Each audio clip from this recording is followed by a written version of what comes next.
ଲଘୁଚାପ ଜନିତ ବର୍ଷାରେ କପା ଫସଲ ନଷ୍ଟ।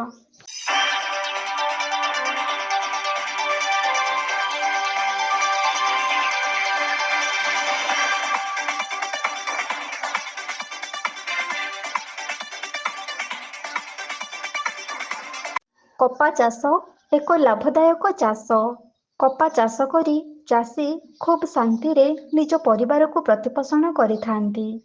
କଳାହାଣ୍ଡି ଜିଲ୍ଲାର ବିଭିନ୍ନ ସ୍ଥାନରେ କପା ଚାଷ କରି ଚାଷୀ ଲାଭବାନ ହେଉଥିବା ବେଳେ କପାକୁ ଏହି ଅଞ୍ଚଳରେ ଧଳା ସୁନା ବୋଲି କହିଥାନ୍ତି। କିନ୍ତୁ ଏ ବର୍ଷ କପା ଚାଷୀଙ୍କ ମୁଣ୍ଡରେ ଚଡ଼କ ପଡ଼ିଯାଇଛି। ଲଘୁଚାପ ଜନିତ ବର୍ଷାରେ ଅମଳ ହେବାକୁ ଯାଉଥିବା କପା ଚାଷ 40ରୁ 50% ନଷ୍ଟ ହୋଇଯାଇଛି।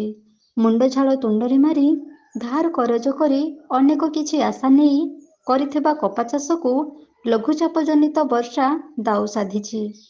କପା ଚାଷ ଅମଳ ହେବା ପୂର୍ବରୁ ନଷ୍ଟ ହୋଇଯିବା ଯୋଗୁଁ ଚାଷୀ ମୁଣ୍ଡରେ ଚଡ଼କ ପଡ଼ିଯାଇଛି। କଳାହାଣ୍ଡି ଜିଲ୍ଲାର ହଜାର ହଜାର ହେକ୍ଟର ଚାଷ ଜମିରେ କରାଯାଇଥିବା କପା ଚାଷର ବିକଳ ଚିତ୍ର କପା ଚାଷୀଙ୍କୁ ହତାଶ କରିଦେଇଛି। ଯେଉଁ ଚାଷକୁ ଆପଣାଇ ନେଇ ଚାଷୀକୂଳ ଜୀବନ ଭବିଷ୍ୟତର ନୂତନ ସ୍ୱପ୍ନ ଦେଖୁଥିଲେ, ସେହି ସ୍ୱପ୍ନକୁ ଲଘୁଚାପ ଜନିତ ବର୍ଷା ଭାଙ୍ଗିରୁଜି ଚୁରମାର କରିଦେଇଛି।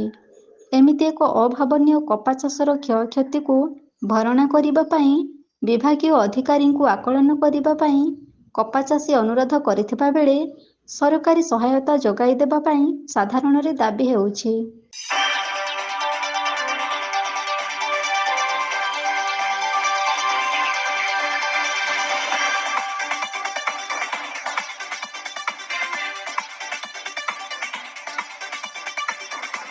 କଳାହାଣ୍ଡି ନର୍ଲାରୁ ବିମ୍ବାଧର ବୋଧିଆଙ୍କ ରିପୋର୍ଟ, ଏବି ନ୍ୟୁଜ୍।